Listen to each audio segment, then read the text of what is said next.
D.C. Mayor Muriel Bowser's announcement that she will not seek a fourth term marks a significant political shift for the city. Her 10 years in office included major accomplishments and a series of challenges.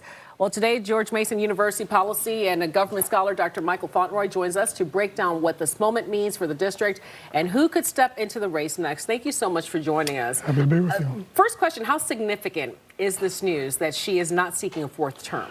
Well, I think it's pretty significant when you consider the fact that she likely could have won and would have won re-election. So this is not an example of somebody who's sort of getting out before the cavalry comes to get them. And so in that regard, it's a really big deal. Also, 10 years, at the conclusion of a term, 12 years, that's a really long time. So for her to voluntarily pivot and move on to something new, I think is a credit to her and what she's been able to do and how people feel about her. And we'll see where it goes. Do you think that the challenges she was facing, particularly from the Trump administration, helped her make that decision that, okay, let's hang it up while the going is pretty good? Right. So I don't know, but what I can tell you is being a mayor of a major American city is difficult under the best circumstances.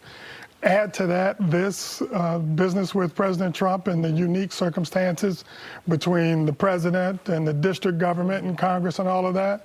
I can't imagine it played no role. Yeah. Who do you envision or who do you see best positioned now to kind of go into the race this early stage? We saw Robert White say, okay, now I'm going to run for Congress instead. Brooke Pinto, same thing. Who do you think is better positioned now to jump in? Well, I think it's very early to be sure. Obviously, there's several members on the council, Kenny McDuffie, for example, that are looking at the race very hard and will likely jump in.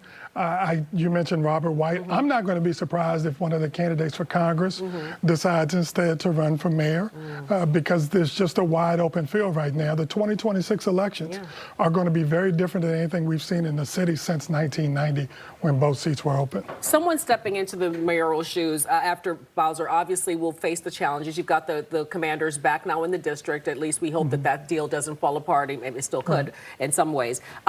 What sort of challenges do you foresee them having to tackle immediately come 2026? Well, I think the big thing is what you're hearing also at the national level, and that's affordability. Yeah. This is a very expensive city in which to live, and so anybody who steps into this role has to have a plan to make the city more affordable, particularly for those at the bottom of the income spectrum.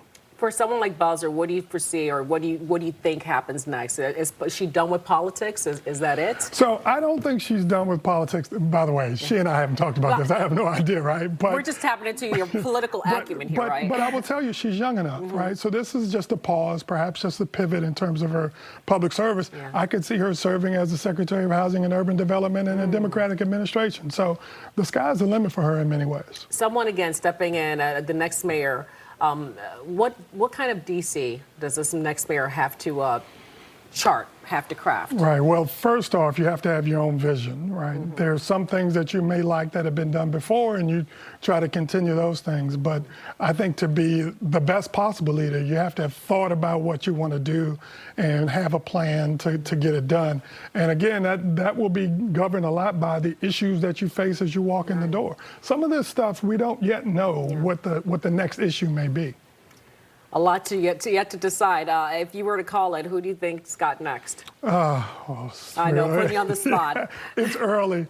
I'm a fan of Kenny McDuffie, and I know each other, and so I'd say keep an eye on him. You know, we have 30 seconds. Kenny McDuffie, though, I know a lot of people think that, okay, he's run for a lot of offices, some successfully, some not. Does that tarnish him in any way?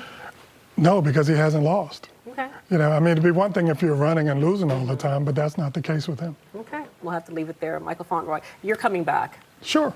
You have to. A lot to discuss. DC politics ever changed. We've got to have you back. Appreciate your time this morning. All right.